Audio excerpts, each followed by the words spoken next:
Matt and Luke's Sci-Fi Sanctuary.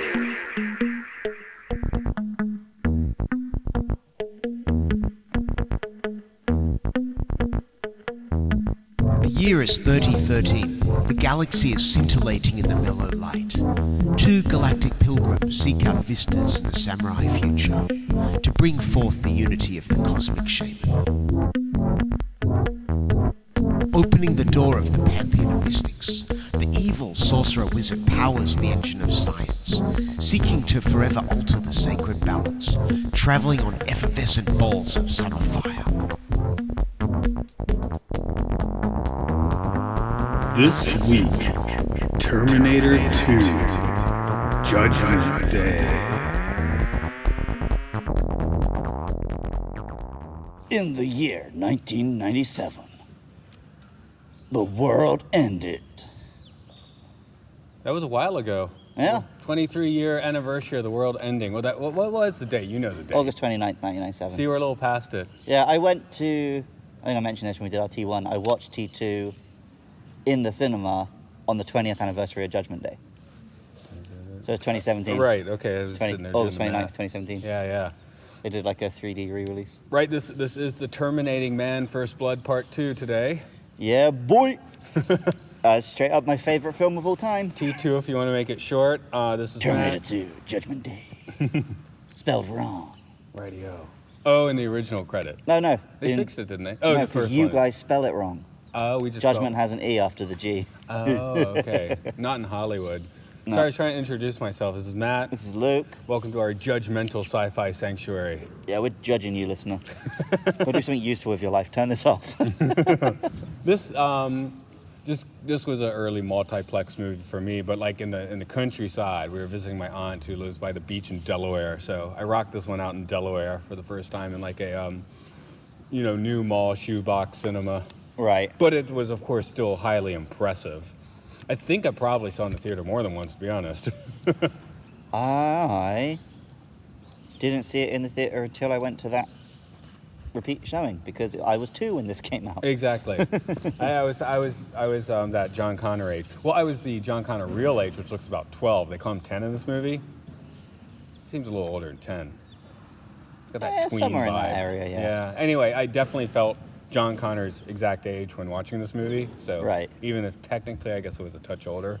I mean, Edward Furlong I think's the same age, so it works out. Yeah. I'd have to double check that, but he certainly seems about the same age. But yeah, this was in 1992 or late 1990. Late 91, 92. Red Hot Chili Peppers' Blood Sugar Sex Magic was my favorite album. This was my favorite movie. Wow, the Chili Peppers been going that long? Yeah, they've been going since the mid-'80s. The fuck? Exactly. Yeah, Flea's one of those baby blood drinkers, I guess. Yeah. Anthony Kiedis looking weird these days. He's got that porn stash. Yeah, I guess I always think of them as being like a 2000s band. Yeah, their guitar player is much younger than the rest, who recently rejoined him. But now he's older. He's like in his late 40s now, so they're becoming, the fuddy-duddy Stone sort of thing. Yeah? Yeah. Wild. Yeah. Anyway, for me, like 91, 92, that's just Terminator 2 and Blood Sugar Sex Magic. That's like, maybe I guess it was a year later. He had a Siamese Dream, Smashing Pumpkins. But this was definitely the movie. Is it my favorite now? Not really. This is another one I'll kind of rank up to Big Lebowski syndrome.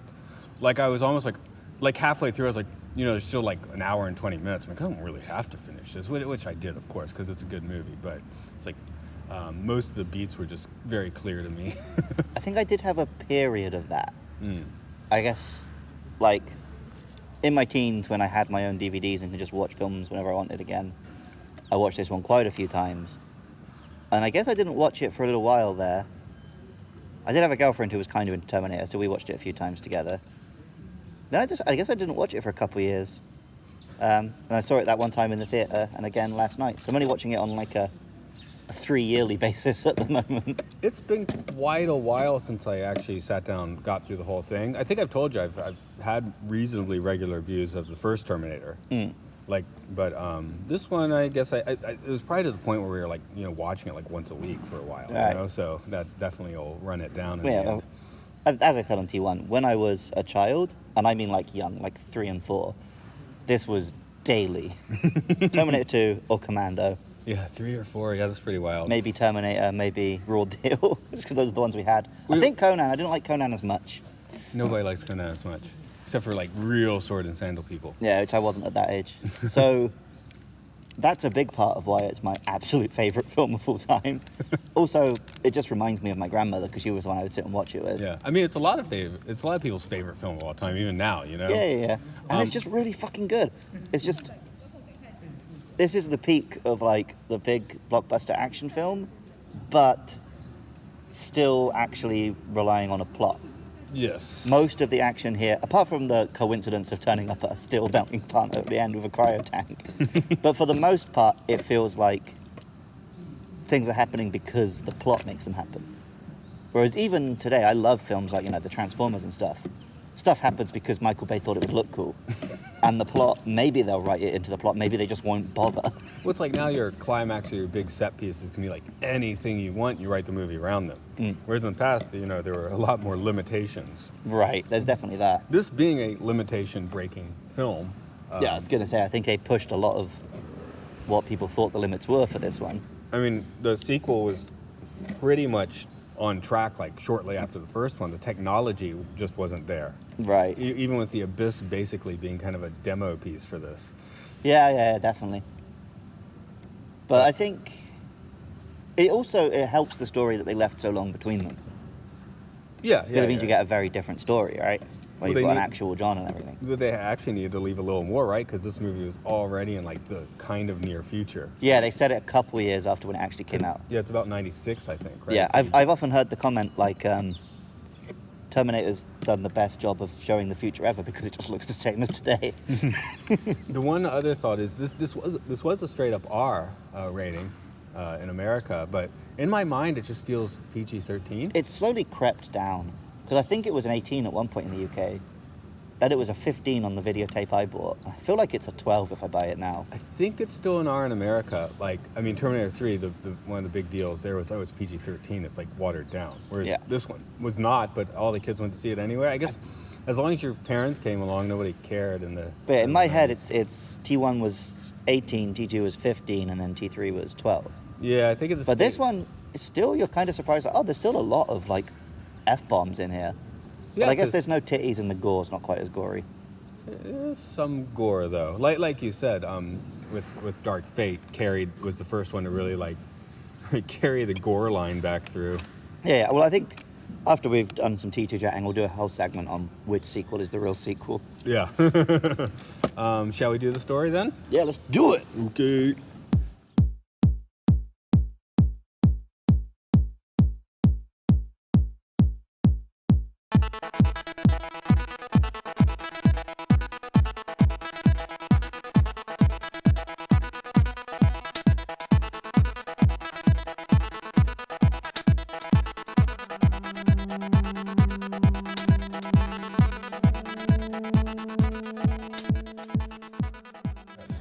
On August 29th, 1997, Skynet turned on mankind.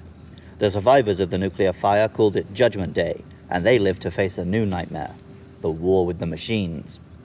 John Connor is the man who led humanity to victory against the mechanical menace, and in a last-ditch attempt to save itself, Skynet sends 2 Terminators back through time. A T-800 model to 1984 to kill John's mother Sarah before he's even born, and a T-1000 unit to the year 1995 to kill John as a tween. The Resistance send back some soldiers of their own. Kyle Reese goes back to the 80s to get laid and get slayed, and a reprogrammed T-800 Model 101 is sent to help John. In 1995, things aren't looking so hot. Sarah is in a mental institution after trying to blow up Cyberdyne, and John is living with some lame foster parents. The 2 Terminators both track John to the Galleria, where the T-800 is able to safely escort him away on a stolen Harley-Davidson. John uses his new robot buddy to help bust Sarah out of the mental hospital. They activate the T-800's ability to learn and flee to Mexico. After loading up on munitions, Sarah grills the Terminator for knowledge about Miles Bennett Dyson, who will go on to create Skynet. Right now, Dyson is a neglectful family man who dreams of making a chip that can fly planes using the remains of the Terminator from the 80s. Sarah rushes off to take him out, but can't bring herself to pull the trigger. John and his Terminator follow and are able to convince Dyson to destroy his life's work. They travel to Cyberdyne, wreak havoc, have a confrontation with the police, Dyson dies, and the others escape, and they are pursued by the T-1000 to a steel plant. The T-1000 is melted, and the remains of the original T-800 are destroyed too. Our new robot friend has finally learned the value of human life, and so he takes the hot bath as well. Finally, the Connors face the future with a sense of hope. There is no fate. They have 3 or 4 different sequels to choose from.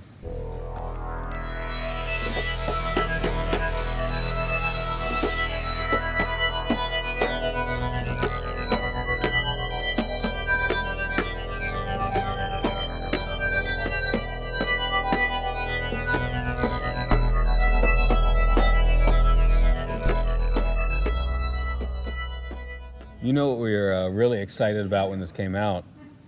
Go on. It had the new Guns N' Roses song. Oh, You Could Be Mine, right? You Could Be Mine, yeah. That was a big deal at the time. Yeah. I think those are the first cassette tapes I bought, other than Weird Al Yankovic. But yeah, Use Your Illusion 1 and 2, they're not very good albums. My first cassette tapes were Bob the Builder and Eiffel 65's Blue. Oh, okay. Yeah, weirdly, that one seems to have mostly passed me by the radar, but I'm blue, no, da-boo-dee-da-boo-da. That one. because it was a big deal, like, Yeah. because Appetite for Destruction, it's like 4 years later, you know, when Schwarzenegger's in the Galleria, you know, he's got the guns and the roses, right? Yep. It's like really weird and hacky and obvious. See, because I'm so far removed from it now, it doesn't seem like a dumb thing. It's like, yeah, he hides his gun in a thing of roses. Makes sense. Well, no, it makes sense. I mean, you can put it in a bag or something too, but you know, the point was clear in that case.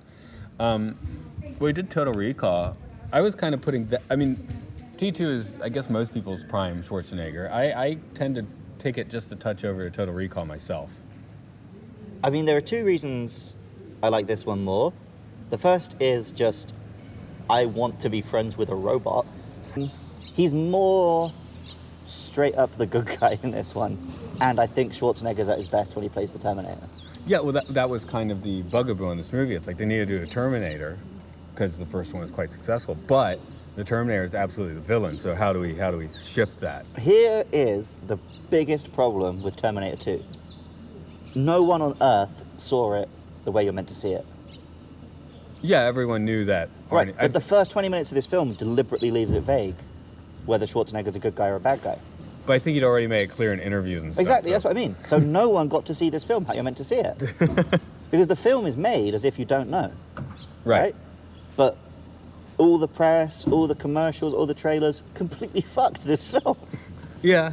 Well, the first 20 minutes maybe. Yeah. But it's because it is a really good twist. Because he shows up, he like beats up a bunch of dudes and steals their cars, like he's still a bad Terminator. He stalks around acting like a bad Terminator.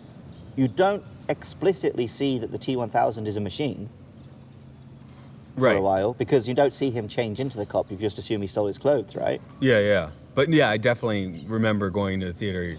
Of course, you know, I was 12. We were looking at Fangorias and Starlogs, and I mean, no internet to speak of at that point. But yeah. Well, they deliberately made the trailers to like explain. Look, Schwarzenegger's come off an assembly line, so there can be another one. And oh look, this one's good. Yeah. It's like, but yeah, if you went into the film not knowing that, then that final moment when like they're both at John and then it's the T-800 that saves him, you'd be like, what the fuck? Because the Terminator's never really a bad guy again. I mean, at least Arnie's version isn't. Salvation. Well, I was going to say at the end, but I mean, he wasn't there. Yeah, I know, right? And then T3, he gets reprogrammed briefly. Oh, right, yeah. But the start that's a plot of Dark twist. Fate. Okay. And in Genesis, you see the one from the 80s. So every sequel to T2 gives you a little bit of a bad T-800, but not much. Right. I guess this one gives you none of it. No? Yeah. Well, I mean, other than Sarah thinking he's the bad guy. And you see a photo of the one from the 80s. So there you go. You always get a little bit. Yeah. This is definitely Linda Hamilton's peak. Oh, God, yeah. Well, she's, we're talking about, what film was it recently? Not Dark Fate? No, there was something where they're talking about how, shooting a woman like she's an actual hero, blah, blah, blah. But, like, T2, it starts with that shot of her, like, doing them pull-ups.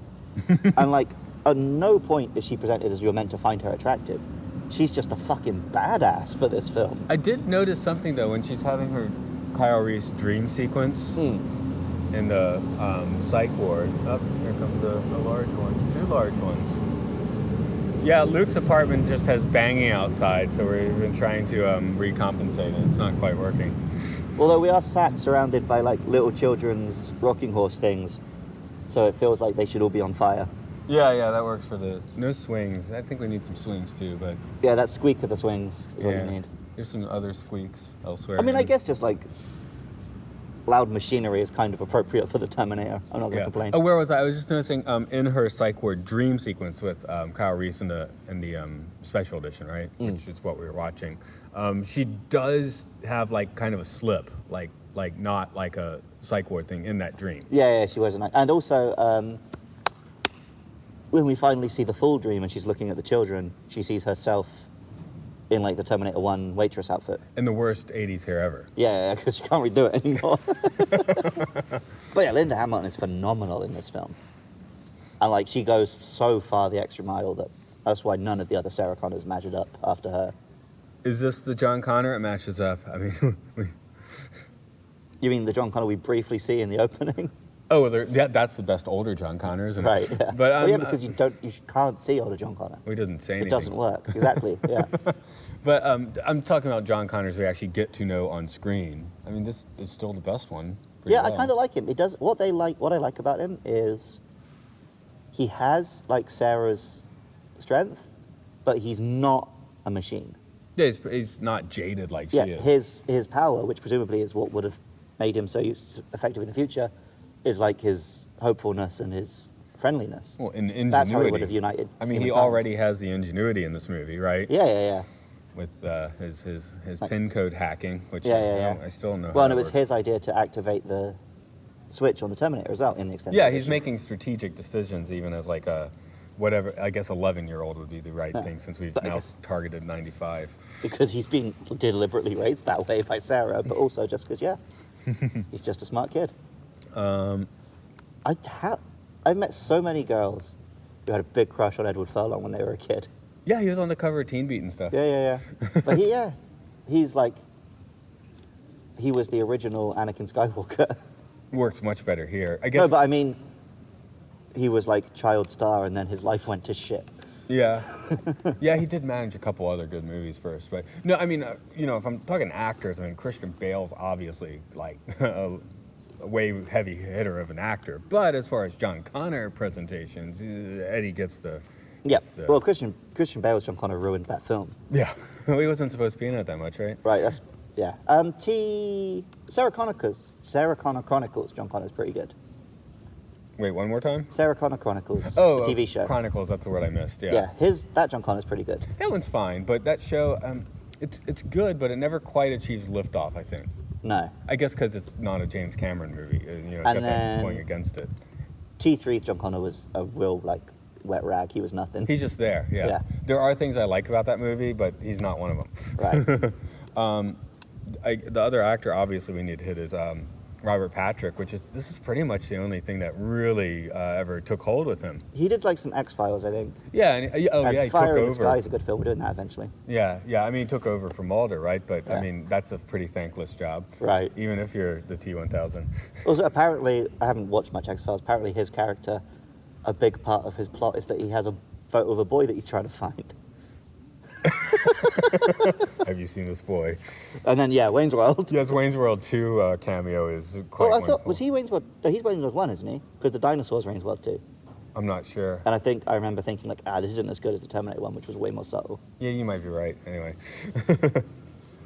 But, that, for me, it's like, for him, it's like Terminator 2 and Wayne's World 2, because I definitely was not watching the X-Files once he was there. Right.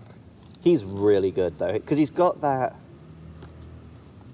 Schwarzenegger, like, relentless machine thing, but then he can switch into that human, like, talking to people thing. Right. So it's really creepy watching him, because even without an effect, he transforms.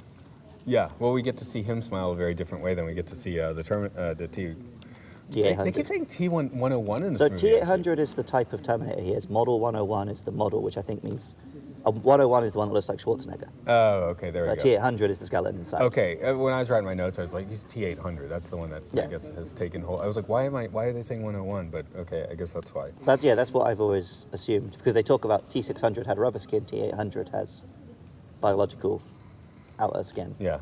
I assume 101 just means Schwarzenegger. I mean, all of the later, more sleek Terminators are basically just trying to build off the Robert Patrick model. Well, yeah, It's like, okay, T3, let's make him a woman. But yeah, after this, they never really have a new original idea for a Terminator. True. Because T3 and Dark Fate, both of them, their big idea was just, what if you put them together? What if you put the liquid metal over the skeleton? Right. And then, what was Genesis? Like some fucking nano machine captured John Connor. You know what? zombie Okay, thing. we were talking about which ones are the real sequels. Let's just straight up forget about Genesis. Right. I'm just saying, it's clear no one in Hollywood has had a better idea for another Terminator. Yeah. No, I'm sitting here saying I can't even remember what the deal was in Genesis. Right. Because I watched it once. I did not rewatch that one for this. But yeah, Robert Patrick's great, and the T-1000. I guess we'll talk about effects and design later, but is almost as iconic as the original Terminator. Yeah, and I was embarrassed not looking up the actor's name for Dyson last night. I've got them all here just in case. Okay. Joe Morton. Joe Morton. So he's enough of an actor. I feel bad not remember his name. He's the brother from Another Planet, right? Ah. Yeah, I think. But yeah, he's real good in this. Yeah, I mean, he has a very thankless role. Yeah, but he does deliver it well, and he, more so than most of this kind of character, what was the guy in Short Circuit who's a war criminal? Howard, was that his name? Oh, right. But this guy, you genuinely believe that it hadn't occurred to him that it would be military. Yeah. I mean, he's relatively at good heart. I mean, he does go to Raging Waters in the end. Yep. After a little bit of needling, but. And there's genuine fear and confusion on his face when he doesn't know why Sarah's trying to kill him.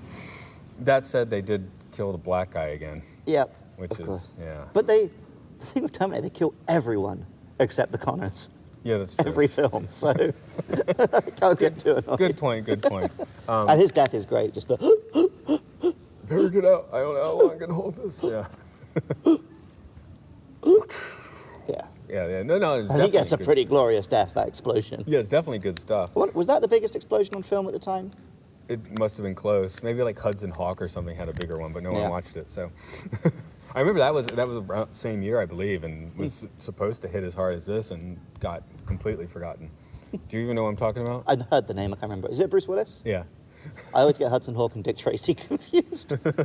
Dick Tracy a little bit more successful. Well, that was the big summer movie the year before T2. It was Burton Batman. 1990 was Dick Tracy, although I guess in the end 1990 didn't really have a big hitter because 1989 had so much stuff, I guess, going on. Right. And then, 91 was T2, and no one expected this much of a movie. And then was 92 Jurassic Park? I think it was 93. I don't remember 92, but it could have been Jurassic Batman Forever, maybe, I don't know. That would have been the next big tick in the box, of course.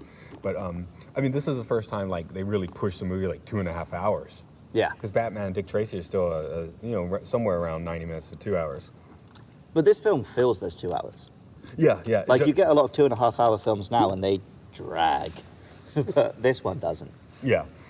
I guess just since we were trying to hardcore films for the podcast, it felt a little long, but that's because of the actual running length. And previously I did Son of Kong, right, which was 1 hour 10. So yeah, 69 minutes. Don't forget. Got these mosquitoes around trying to terminate us now. Yep. There's one. I think one got me. Yeah, one's getting you now. Oh, he's weird. He's all stripy. Yeah. Bye bye. You flicked him to me. Okay. Hasta la vista.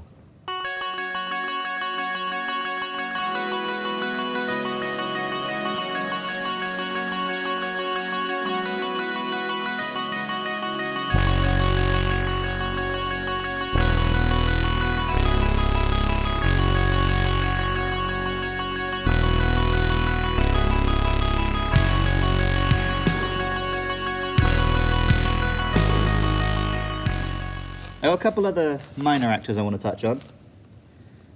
Earl Bowen Is? Dr. Silberman.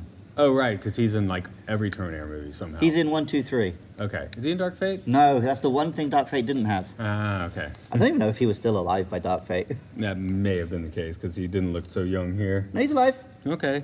He's 79 years old. So yeah, he could have done it, but Maybe. It would have been shoehorned in. Yeah, and maybe he just couldn't have been bothered. Like his T3 cameo was a bit shoehorned in. Yeah. I don't think he'd have turned him down if they'd offered him a big check and said, "Come and do a cameo." But Other tiny actors, well, smaller than Schwarzenegger at least. yeah, well, we got Todd and Janelle. Okay. Not great. She gets the best kill of the film. She does get a good kill. But she's Vasquez from Aliens. Well, no, the best kill of the film is, hey man, do you need some help? Yeah, I know. Like, that was a dick move. Well, let's get to that section because probably I thought so. Sorry, I'll get to that in a second. He keeps coming up. My favourite character in the film, I don't even know if he has a name. I think that's him, Moshe. At the end of the car chase, they're going through the trucks are all getting smashed up. And then you have the little farm gardener guy in his little truck. And he just got like that comedy voice. He's like, "Oh, are you okay?" "Oh, no!" Jumps up. Well, at least he doesn't get stabbed, He's right? fantastic. He just turns up at like the height, the tension, and the action, and does this like little comedy kids TV show character. I love him. What a hero. No, so the leader of the SWAT guys that come in is Dean Norris, who was in Total Recall and is the guy from Breaking Bad. Oh, okay. I keep forgetting that he's been in stuff in like the 80s and 90s. Yeah. Because I saw him in this and I thought, oh, he kind of looks like Hank, and he's playing like a SWAT cop guy, so you could almost say that is the character from Breaking Bad. But I was like, no, I don't think it is him. But it was. Doing a couple decades earlier. Yeah, how about that? Yeah. The vehicular action here. You know, we haven't done all the Mad Maxes yet, but we got Fury Road in the mind. I'm wondering how we rate it. I feel like it's not quite. It's quite good, but it's not quite George Miller. I love it. It is good. Maybe it's not spectacle great, but it's tense. Right. When the truck is chasing that bike and you've got the music going and it's like he's right on his heel, he's bumping into him, it's visceral. Like you're like, oh God, it's going to get him. That I really feel. And then, the vehicular action, the peak is at the end when Schwarzenegger jumps onto the other truck, unloads into the T-1000, then rolls the truck. I like his jumping the bike off of the end of the LA. Have you watched that thing. scene closely? Yeah, it doesn't look like him at all. No, and also it goes from a pointed end to suddenly it's a really wide thing that he's jumping off. Oh, I was too distracted by But the clear stunt double, right? That's some like TOS Star Trek stunt doubling right there. That definitely stood out to me for that particular sequence watching this time. That guy doesn't really look like Schwarzenegger at all. But I can understand why he wouldn't let the biggest star in the world jump a motorbike off a ledge. No, now you can just paint their face on, I guess, Right. so you can do that. But it is good stuff. How about Fast and Furious? How does this compare to Fast and Furious car action for you? Fast and Furious car action is like insane, not necessarily actually good.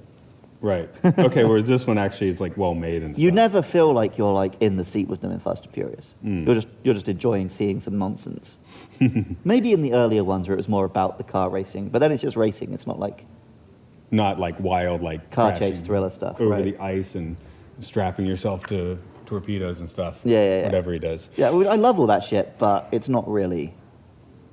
You don't feel it the way you do the action here. Right. But this again goes back to the thing we keep saying. The reason these films are so good is that although the action's great, it always serves a story. Yes. Moving something forward. That's why the digital still works, because obviously it's aged. I mean, it's just like gloopy silver. But it serves a story, because the T-1000 actually is gloopy silver. Yeah. Well, they use it very minimally. And it never looks bad. No. Like you say, because it is meant to look like what it looks like. Yeah. It definitely goes thin creepy at the end, too. Yeah. But that's all like puppets and animatronics by that point. Oh, is it? Okay. Well, no, when he's like...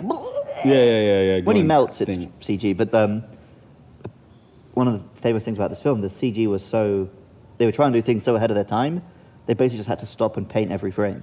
They were just making it in Photoshop. So when it starts getting that ridiculous. So the Abyss didn't really work out all the kinks then. No, when he's just like a blob, it's CGI. Right. But anytime he's like actually got a face, they're having to really manually do that bit by bit.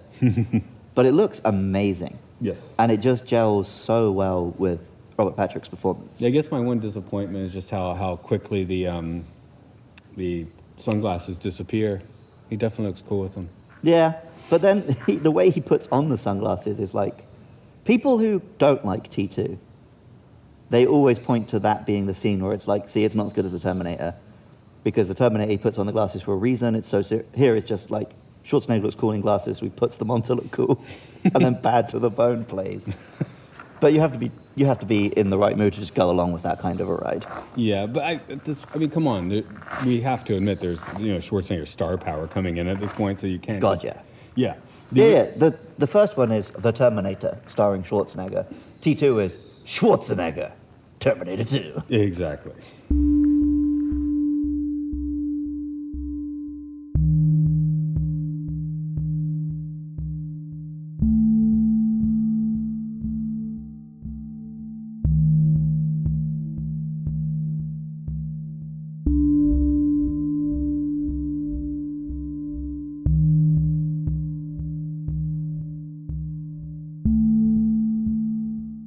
I don't think anyone is going to argue with you that Terminator 2 is not a good film.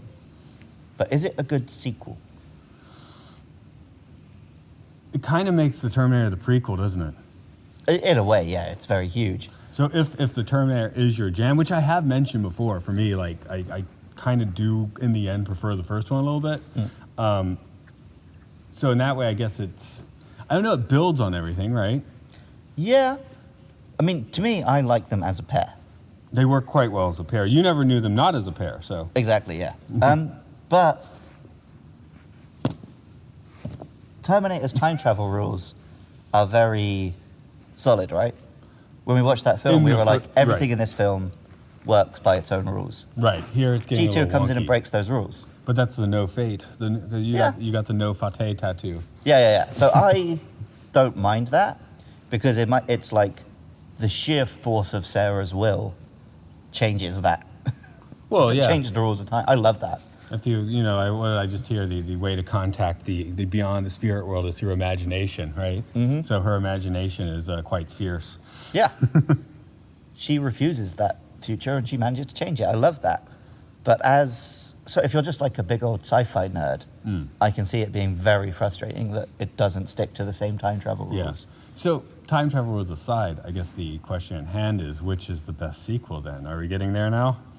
Okay, let's start that here. So Terminator and Terminator 2, as a pair, I would say are perfect. Yeah, I don't actually have any issues there. But which sequel to Terminator 2 is the acceptable third in that series?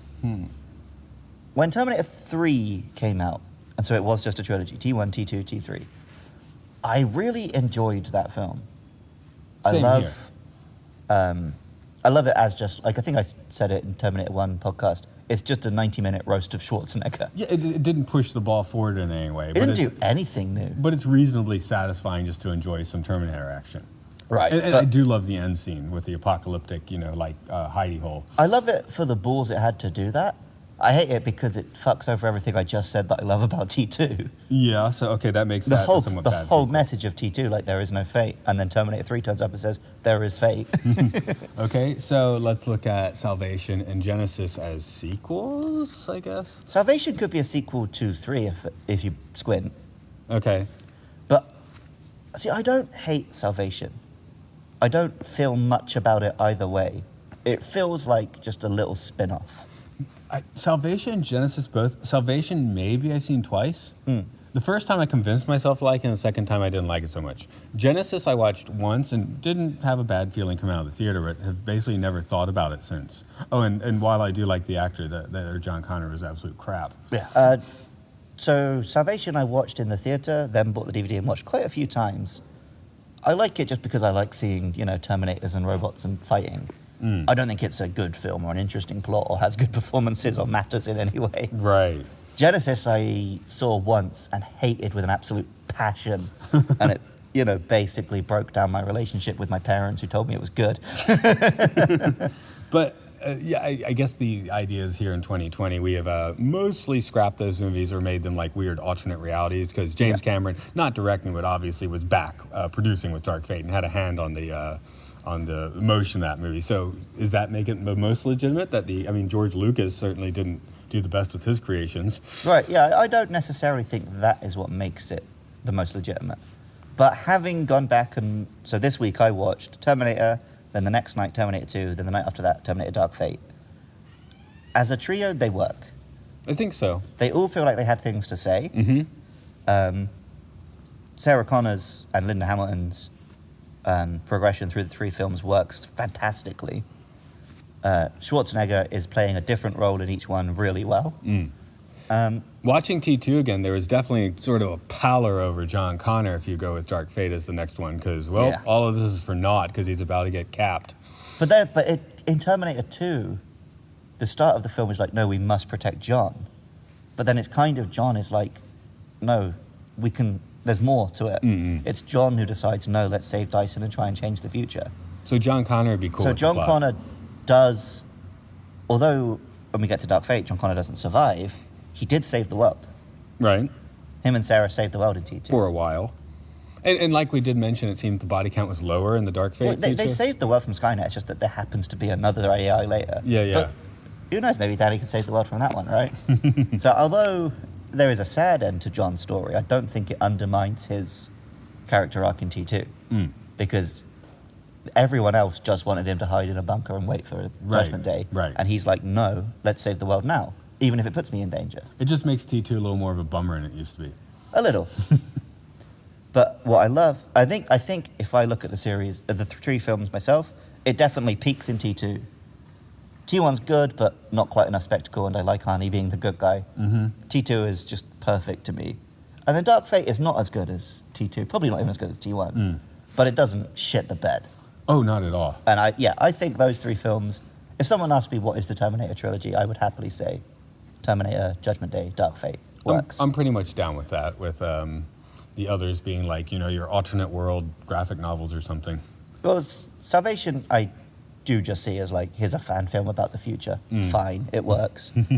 Terminator 3, I just see as like a comedy Schwarzenegger special, which is fine. I love Schwarzenegger comedies, and it's a good one, right?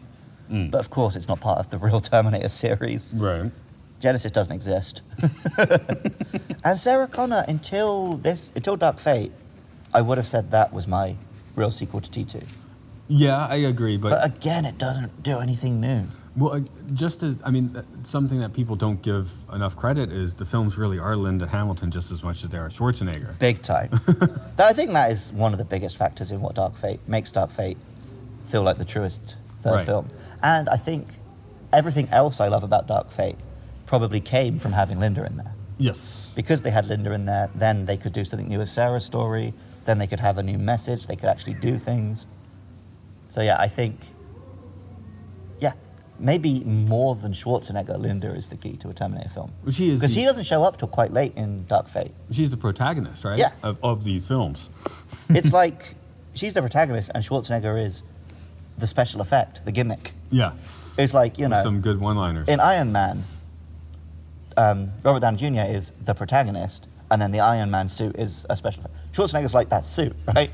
He's there to do cool things and be fun to look at, but you don't necessarily care much. Yeah, with better one-liners, of course. Although T2 I do really like the Terminator plot. Yes. That's where my obsession with I want to be friends with a robot comes from, right? And because I watched T2 so much as a kid, and like when my mum stopped me watching Schwarzenegger films, I turned to Short Circuit, and then eventually I got into Transformers. And yeah, I want to be friends with a robot. That's why I moved to Japan. And yeah, the ending, man. I know now why you cry, but it's something I can never do. And then the thumb. Right. feels. Well, you've brought that up in multiple other movies, right? Yeah, it's just a great ending. Yeah, it is. Perfect one for this film. So I guess Have you seen the deleted ending? I think I have, but please remind me. So it's like 20 years later on like the date that would have been when Kyle went back, I think. And Sarah's like elderly and sat in a park watching John play with his kids. And I was like, we saved the future. John now, he saves the day in a different world in Congress, something stupid like that. Right. And it's like, I've seen it I once. like it more that the point of the ending is I don't know what's going to happen. Right. And that is That's enough. So yeah, I think that ending would have undercut it. And then you definitely wouldn't have got any of the sequels.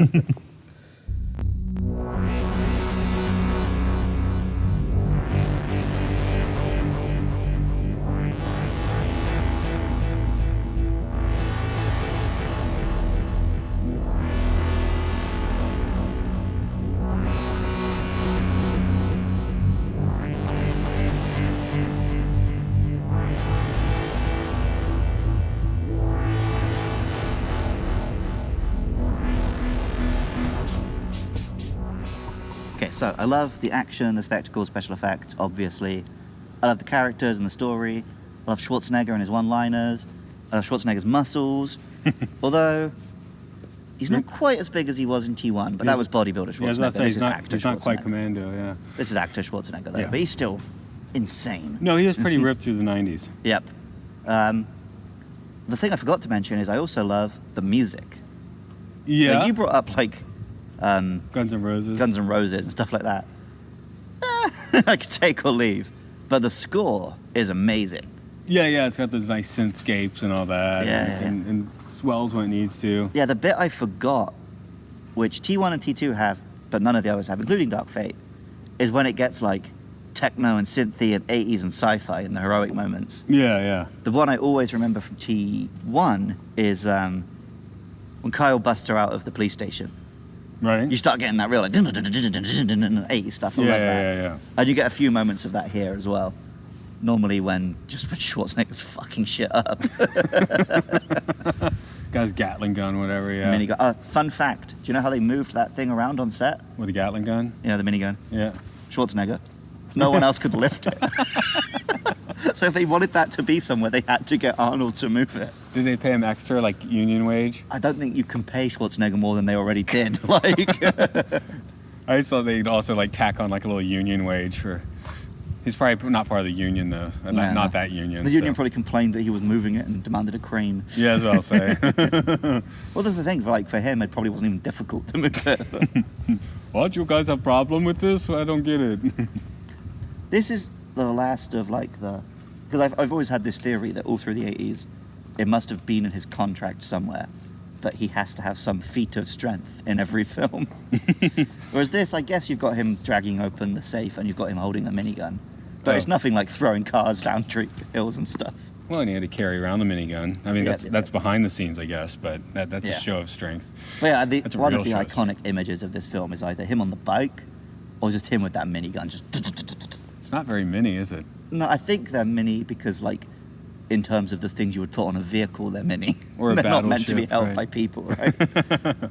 But any time I'm in, like, a video game or something and I get to use one of them, I feel like Schwarzenegger. And then in Splatoon 2, there was a level with the minigun and it was actually called Hasta La Vista, baby. And I was like, yes, I get it. So after the movie It Didn't Happen Genesis, I mean, the Terminator franchise definitely cooled off, Yeah. right? I mean, people at that point were basically, T1, T2, that's it. Yeah. If they even thought about the Terminator anymore. What has Dark Fate done for the legacy of... I think for Terminator fans, the ones of us who were like, I love T1 and T2, I'm going to keep hoping they make a good one. I think it did restore faith. Every Terminator fan I've spoken to about it did like it. It's done nothing in the public consciousness. No, it wasn't very successful in the end, was it? I think the next Terminator film we'll get will be about 10 years from now, and it'll be a straight-up remake. Complete reboot. Like, do the original again, yeah. Yeah, I think that's all we're going to get now. Unless we're, like, already living in the Skynet future by that point. It'll be borderline R. Yeah.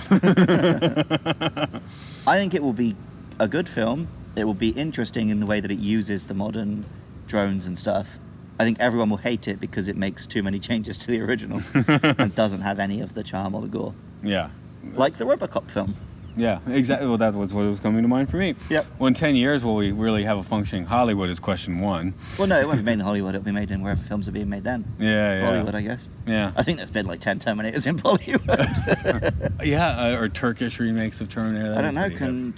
Could Hollywood function without the child slave trade? Like, are actors going to be able to act without all the kiddies to diddle? How does Bollywood function? I mean, I'm not even going to go there because I don't know enough about India to not say Yeah. something racist. I just want long musical numbers to my Terminator films. I would love that. We borderline get that. It's, you know. But yeah. So it's weird because these films, like, of course, they very much held up. I'm talking 1 and 2. Maybe took a little flack from their sequels.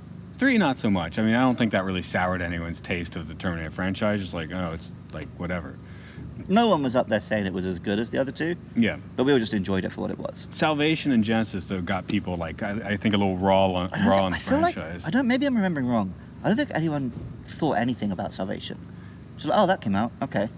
I remember, I think the big focus on there was Bale, like, being a prick on Well, yeah, set. because we got the Bale, that's where the "you and me are done professionally" that clip leaks from. Yeah, I think that's probably the Sam biggest... Worthington, we all thought he was going to be a star and he wasn't. That's because he was so boring. And it kind of came out that Bale ruined that film, yeah. Yeah. So... And I think that film came out while Sarah Connor Chronicles was running. Somewhere... I feel like they were, all, if not concurrent, they were very close together. Kind of that Star Trek thing where the movies and the TV have a, like, full-on split at some point. But that was a weird point where that was a thing. But then they both introduced a very similar character or something. I don't remember. Yeah, I do remember a lot of people being like, I'm going to take the Sarah Connor route. Which I saw a lot of it, but yeah, I definitely... I was big into it at the time. But yeah. It was a pretty good show, yeah. But yeah, it's odd. I feel like, I mean, T2, I think will always be remembered as like the peak of the summer blockbuster, right? Oh, yeah. At least for a time. Well, the R-rated summer blockbuster. Well, yeah. The Matrix might be a good contender there, too, but... Yeah, but between this and The Matrix, what other R-rated summer blockbusters were there? Right, that's about it, so... Yeah. So, I don't think anything will completely tarnish the legacy of Terminator and Terminator 2. But because they're straight-up masterpieces. It basically invented half of the genres we have in Hollywood today. Right, but they made some worthy attempts to do so. Yeah. And then, yeah, Dark Fate was just maybe it was too little too late. Yeah, well... Again, it was enough for Terminator fans, right? Yeah, but if Dark Fate had come out doing what Dark Fate did, like in '99 or something. Oh yeah, if that had come out instead of T3, what a film. Yes. We'd be like, wow, what a perfect trilogy, right? But oops. Didn't quite happen. Well, I guess James Cameron should have stuck around instead of... Well, James Cameron wanted Titanic. to. James Cameron would have done T3. They said you can direct but not write. And he's like, well, fuck you, I made these characters, I'm not doing that. Yeah, that's kind of annoying, isn't it? How did that happen? I have no studios. Okay, yeah, studios. Yep. Well, I think Carlico, they must have gone bankrupt like shortly after this. Maybe because of this, I don't know. Because, I mean, this is almost like a half independent film. Right. Like, it's definitely on the fringes of Hollywood. It's not like a major studio. I mean, major studio distribution, sure. But it wasn't quite a major studio film. Was this like a Empire Strikes Back kind of thing where it was Cameron's own money?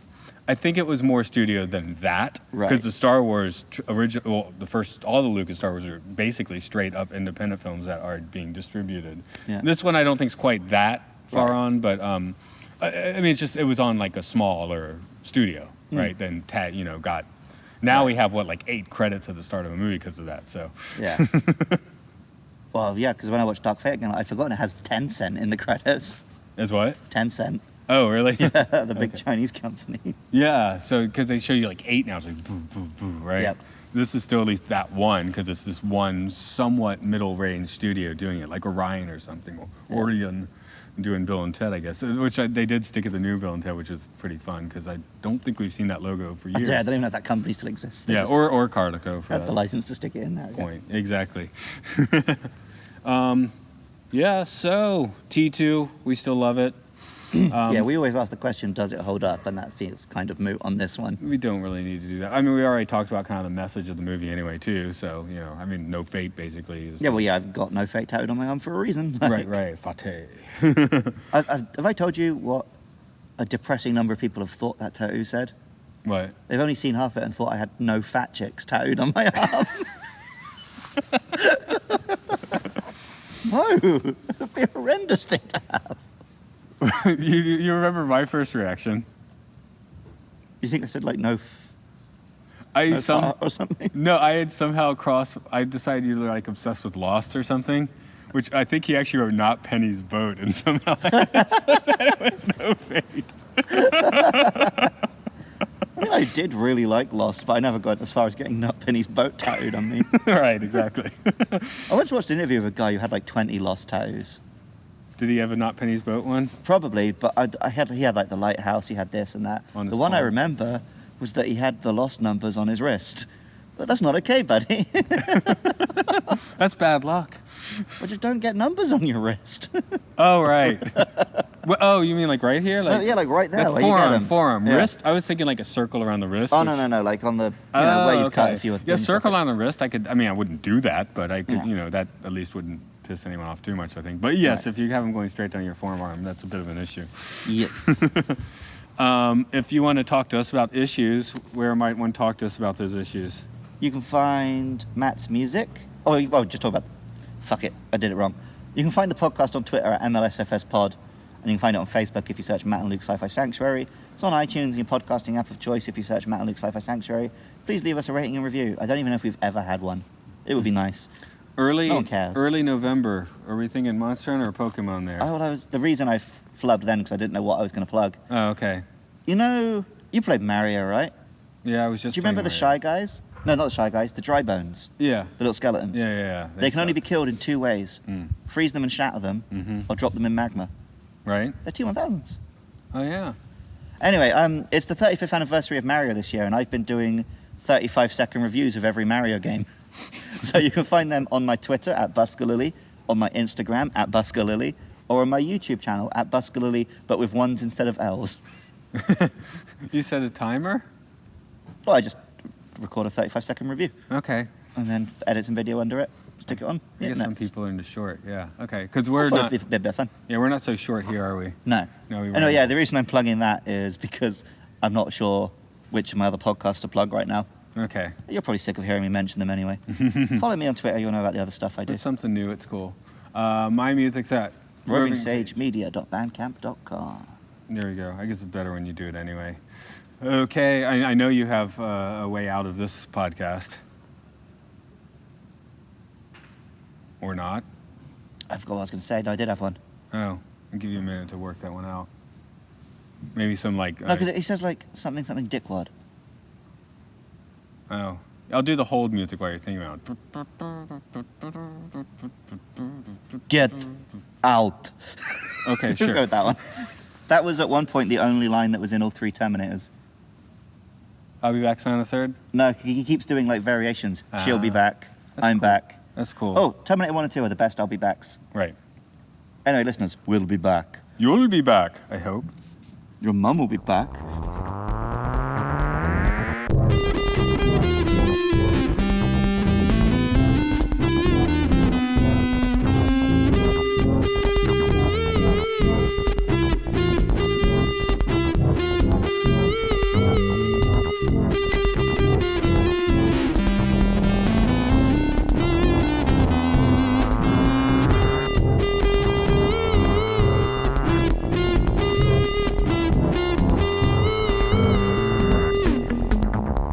Next week, Star Trek V, The Final Frontier.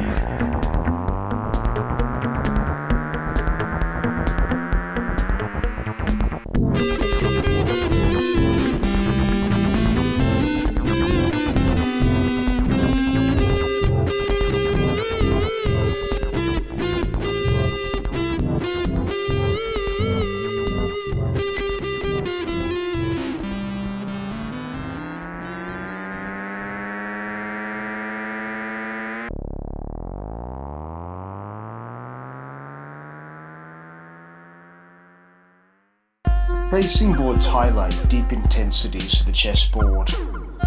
Perambulations along the Thankers on Wheel of Life, inchannelations of Gnostic rites. You'll test alchemies on Yggdrasil and hyperspace, through peeping beyond dusty confines of the soapbox world.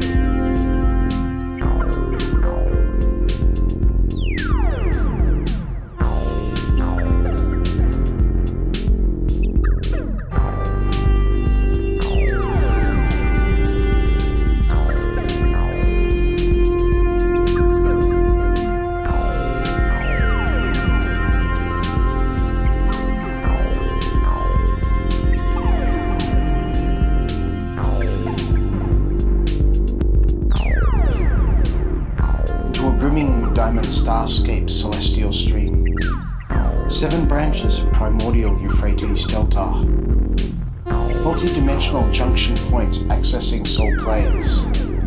A ladder awaits unseen within Solomon's temple.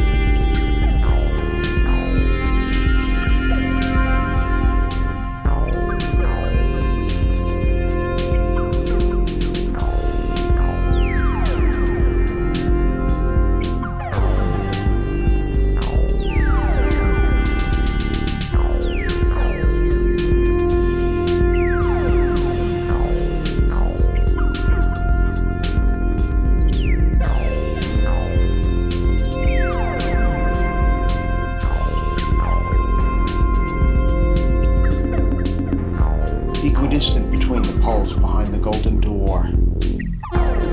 From the gene pool of hard knocks, you've chose to become a roving sage.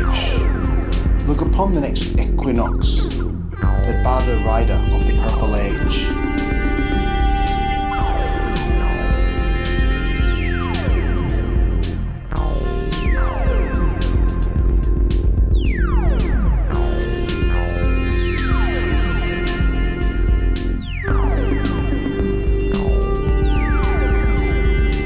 In the timeless every when, you're riding